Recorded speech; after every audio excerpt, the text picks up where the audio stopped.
Aradan geçen binlerce yıldan sonra Krallar Vadisi'ndeki kapı aralandığında ortaya eski, döküntü veya soyulmuş bir mezar çıkmayacaktı. 3000 yıldır karanlıkta bekleyen, insanlık tarihinin en büyük sırlarından birini dünyaya yeniden fısıldayan bu gizemli oda, kapının arkasından adeta bir rüya gibi görünecekti. Arkeologlar mühürlenmiş kapıda bulunan o ufak delikten içeri baktığında ilk başta yoğun karanlıktan dolayı hiçbir şey göremedi. Fakat ellerindeki mumun titrek ışığı odanın içine yavaş yavaş yayıldıkça içerideki cisimlerin şekilleri de belirginleşmeye çoktan başlamıştı. Binlerce yıl boyunca kimsenin dokunmadığı derin sessizlik şimdi adeta çığlık atıyordu. Gözlerin kamaşmasına sebep olan şey sadece altın değildi. Tanık olunan bu muhteşem an arkeoloğun kurduğu cümle ile de daha sonra tarihe geçecekti. Karanlığa ve çölün kumlarına hapsolmuş o odanın içinde aslında neyle karşılaşıldı? Bir kralın ardında bıraktığı hazineyle mi? Yoksa ölümden sonra yaşamın olduğuna inanan bir uygarlığın zamanın içine hapsettiği mutlak ve sonsuz sırlar ile mi?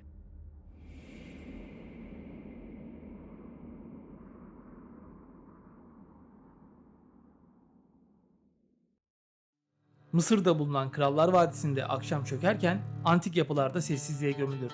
Gündüz güneşinin kavurduğu o sarı kayalıklar ise gün batımında başka bir renge bürünür. Sanki her kaya altında sakladığı sırları karanlık ile beraber derine doğru iter. Burası kesinlikle sıradan bir vadi değil. Burası firavunların ölümsüzlüğe hazırlanmak için seçtiği yerin ta kendisi. 1922 yılında gelindiğinde birçok arkeolog Krallar Vadisi'nde artık bulunabilecek veya keşfedilebilecek bir şeyin kalmadığını, her şeyin tükendiğini, tabiri caizse tencerenin dibinin sıyrıldığını belirtiyordu. Mezarlar bulunmuş, kapılar kırılmış, odalar çoktan soyulmuştu. Hazine avcıları eski zamanlardan beri buradaki mezarların çoğunu boşaltmıştı. Büyük firavunların mezarları bile bu hırsızlardan nasibini almıştı. Onlardan geriye kırık tabutlar, dağılmış kemikler ve yağmalanmış ıssız odalar kalmıştı. Fakat her şeyin bitip tükendiği Mısır bilimci arkeolog Howard Carter'a pek de inandırıcı gelmiyordu. Ona göre vadide hala bulunmamış, kimsenin hatırlamadığı bir kral sessizliğin içinde adeta bir tanrı edasıyla bulunmayı bekliyordu. Bu kralın adı neredeyse unutulup tarihe karışacaktı. Kral Tutankamun. Günümüzde neredeyse herkesin bildiği bu isim yaşadığı dönemde Mısır'ın en büyük hükümdarlarından biri değildi. Uzun seferler düzenleyip büyük zaferlerle anılmadı. Tahta çok genç çıktı. Çok genç öldü ve neredeyse tarihin içine adeta gömülmüştü.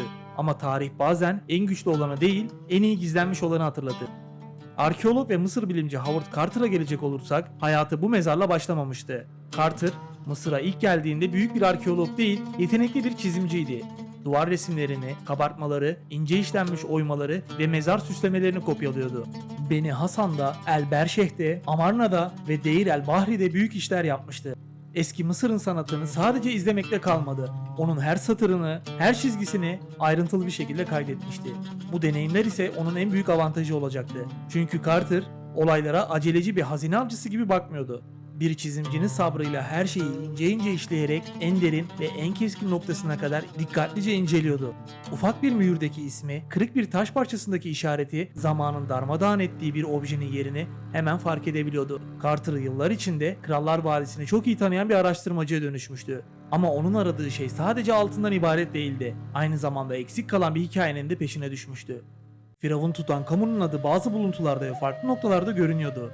Bazı kadim mühürlerde, birkaç gizemli objede ve daha birçok çözülmesi güç ipuçlarında. Tüm bunlar Carter'ın zihninde tek bir soruya dönüşmüştü. Bu genç kralın mezarı neredeydi? Carter'ın Mısır'da yaptığı kazıların finansörü olan Lord Carnarvon'un sabrı gitgide tükenmeye başlamıştı. Yıllar geçmiş, büyük paralar harcamış fakat beklenen keşif henüz gerçekleşmemişti. Carter, Lord Carnarvon'dan son kazı sezonunda da bulunmak istediğini ve kendisine olan desteğini kesmemesini rica etti ve belki de bu onun son şansıydı. Bu son şans tarihin en büyük arkeolojik keşiflerinden birine dönüşecekti. Kasım 1922'ye gelindiğinde kazı ekibi Krallar Vadisi'nde 6. Ramses'in mezarı yakınındaki eski işçi kulübelerinin alt tarafında çalışmaktaydı. Sıcak ve yorucu geçen günlerin sonunda beklenmedik bir günde taşların arasından bir basamak belirdi. İlk bakışta sıradan gibi görünmüştü. Ama çölde sıradan görünen bir taş bazen binlerce yıldır açılmamış bir kapının anahtarı olabilirdi. Kazılar ilerledikçe bir basamak daha ortaya çıktı. Sonra bir tane daha. Bu basamaklar aşağıya doğru inen bir yolun varlığına dair bir izdi. Merdiven doğrudan toprağın ve molozun altına gömülmüş bir girişe doğru gidiyordu. Carter heyecana kapılmaması gerektiğinin farkındaydı. Çünkü arkeolojinin en yıkıcı anı bir şey bulduğunu sandığın andır. Acele edersen yok edebilirsin. Fazla umuda kapıldığında ise gelen yanılgının yarattığı his gerçekten yıkıcı olur.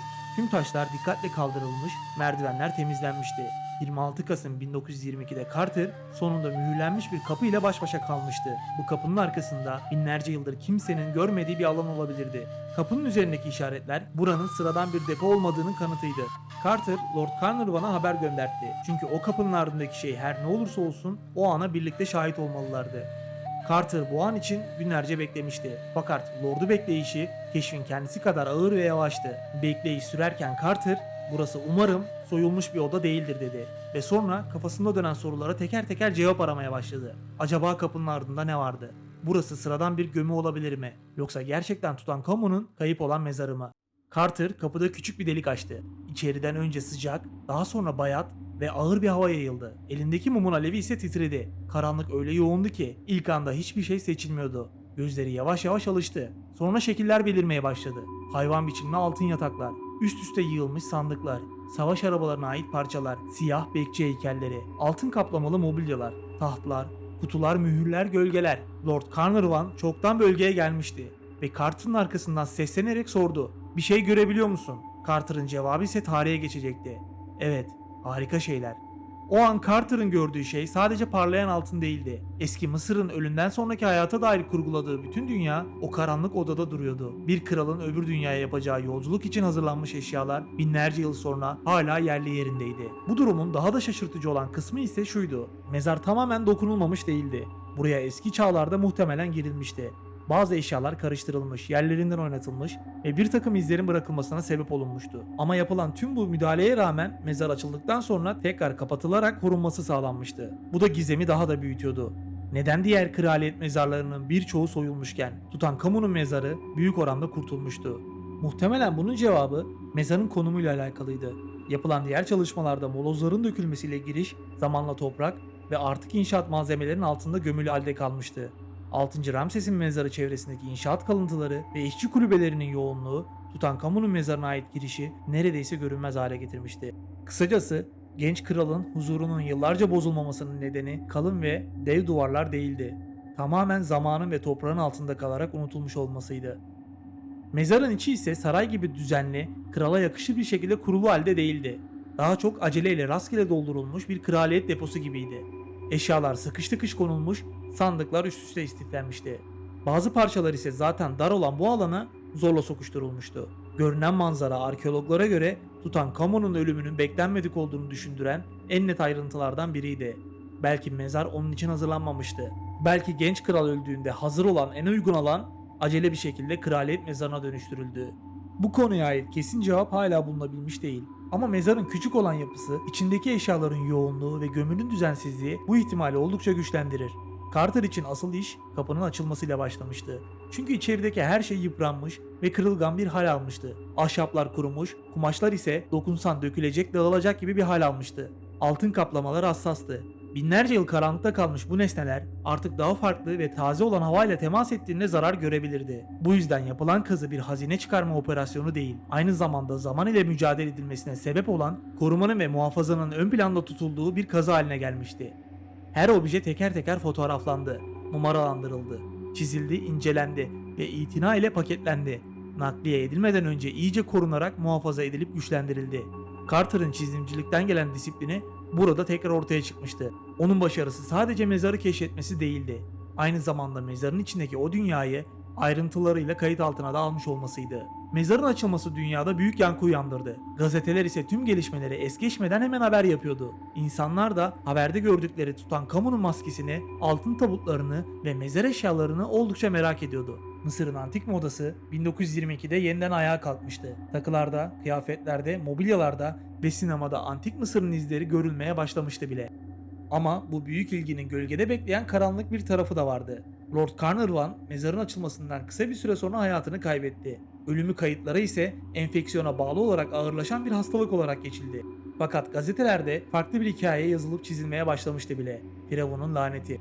Söylentiye göre mezarı açanlar ve Firavun'u rahatsız edenler teker teker ölecekti. Bazı gazeteler mezarın girişinde uyarı yazıları olduğunu fakat bu durumun dikkate alınmadığını iddia etti. Kimi söylentilerde ise kazı esnasında elektriklerin kesildiği, tuhaf işaretlerin belirdiği ve ölümün görünmez bir duman gibi mezardan çıktığı söylendi. Ama bu hikayelere ait bilimsel kanıt veya bir kayıt yoktu. Çoğu medya efsanesiydi. Carter bu lanet fikrini tabii ki ciddiye almadı. Hatta mezarı açan kişi olarak uzun yıllar yaşadı ve Antik Mısır'a ait farklı çalışmalarını devam ettirdi. Eğer ortada gerçekten bir lanet varsa önce Carter'ı bulması gerekirdi. Ama lanet hikayesinin bu kadar tutması da sebepsiz değildi. İnsanlar sadece altın bir maske ya da altın bir çanak görmek istemiyordu. İnsanlar karanlık bir odanın gölgesinden çıkan kadim bir korkuya inanmak istiyordu. Çünkü Tutankamon'un mezarı yalnızca arkeolojik bir keşif değildi. Aynı zamanda modern dünyanın antik ölümle yüzleştiği bir andı. Mezarın içinde tamı tamına 5000'den fazla objeye rastlanıldı. Bunların her biri aynı inancı hizmet ediyorlardı. Tutankamon bütün bu buluntulara rağmen hala bazı soruların merkezinde duruyor. Neden bu kadar erken öldü? Mezarı neden bu kadar küçüktü? Gömü işlemleri gerçekten de aceleyle mi yapıldı? Mezar odasında neden başka krallara ait izler taşıyan eşyalar bulunmaktaydı? Ve en garibi, ölümün onu erken bulmasıyla büyük bir hükümdar olma imkanı yakalayamayan Tutankamon, neden öldükten sonra dünyanın en ünlü firavunu haline gelmişti? Belki de cevap mezarın karanlığına gömülmüştü. Çünkü Tutankamon'un yüceliği yaşarken yaptıklarında değil, öldükten sonra sakladıklarında ortaya çıktı. Howard Carter o küçük delikten baktığında sadece hazine görmedi. 3000 yıl boyunca zamanda sıkışmış halde bekleyen bazı anıları da gördü.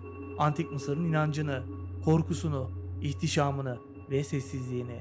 O an sadece bir mezar açılmadı. Aynı zamanda tarihte yeni bir sayfa da açılmıştı. Bir adam titrek yanan bir mumla karanlığın içine doğru baktı. İlk başta hiçbir şey seçemedi. Fakat sonra gölge kıpırdadı.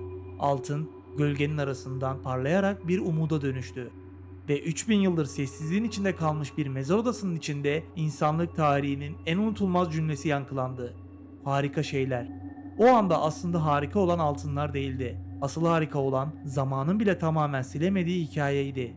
Gölge Atlası her videoda karanlıkta gölgenin içinde bekleyen farklı hikayeleri ve bilgileri gün yüzüne çıkararak yolculuğuna devam edecek. Videoyu beğenmeyi ve kanala abone olmayı da unutmayın. Bir sonraki videoda görüşmek üzere.